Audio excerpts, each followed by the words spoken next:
These are the adventures of a temporarily out of work wife and mother. Get ready with me to go to my follow-up doctor's appointment.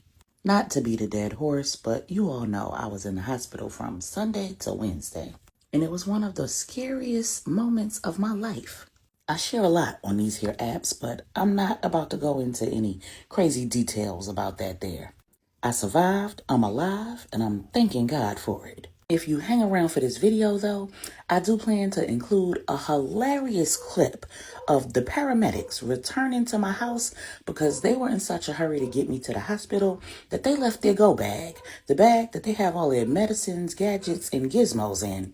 And my son's reaction on the Ring camera was absolutely hilarious. What I am going to tell you about though is what happened leading up to all of this. So if you follow bedtime stories, then you know I got a little behind on posting. Typically I have 2 or 3 videos already loaded in the drafts, but about 2 weeks ago I was preparing for a hearing with my previous employer and I was stretched to my full capacity emotionally, mentally, spiritually, and physically. I know that I'm in the right. I know that what was done to me is absolutely wrong. I know that I deserve what I'm asking for and more. I also know what God promised me when all of this started. And none of this is even close to being over, but the hearing was for one part of this process. And I felt absolutely desperate. I needed the appellate judge to review the facts, see the documentation that I was providing, hear my witnesses, hear my testimony, and hear my former employer's testimony, and see the forest for the trees. Because as much as I wanted the money, I also wanted to be vindicated.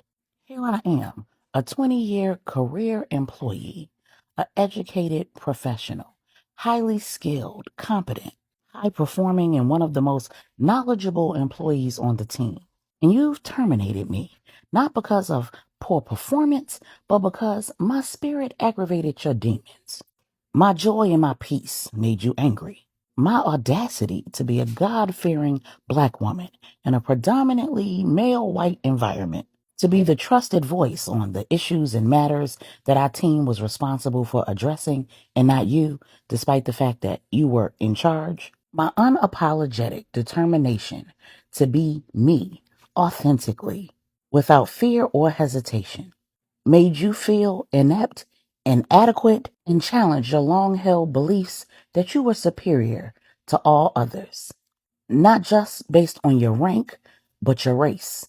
And when mistreating me in the workplace wasn't enough to break me, you thought that firing me would.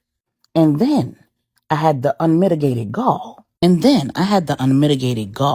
To file complaints and appeals at every level of government possible and win several of them. And then you thought that because the lies you told on me resulted in me not being able to get my job back, that this would all just go away. That I would just go away.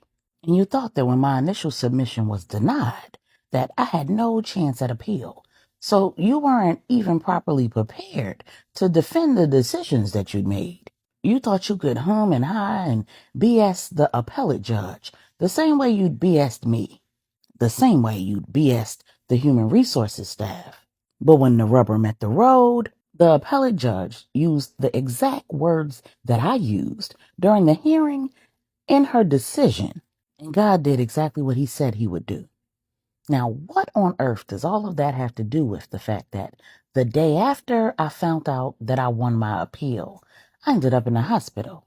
Well, let me tell you, the enemy's job is to steal, kill, and destroy. His ultimate goal is your soul. And since he can't just take that, he'll take whatever else he can. He goes after the things that you cherish, the things and the people that you love. He'll use them and that to break you. And since he can't actually kill you, he'll use the things in your environment, the people in your life, the things that you have access to, your weaknesses, to kill something inside of you, with the hope that that will kill you.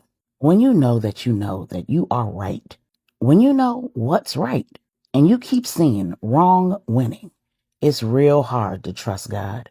It's hard to believe what he promises you is going to come to fruition, because wrong just keeps winning.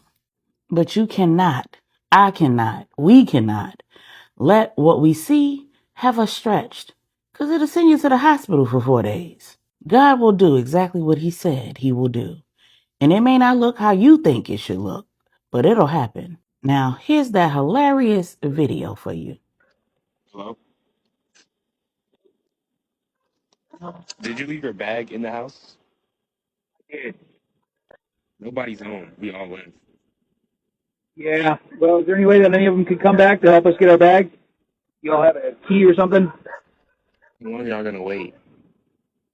Uh, I mean, we can't work without it, unfortunately. After she's like better, we'll be back. She'll be back after she's better. Oh, he's coming back right now in 15 minutes. Okay. Awesome. That would be perfect. I appreciate the help. Thank you. Problem. All right. We'll see you in just a little bit then.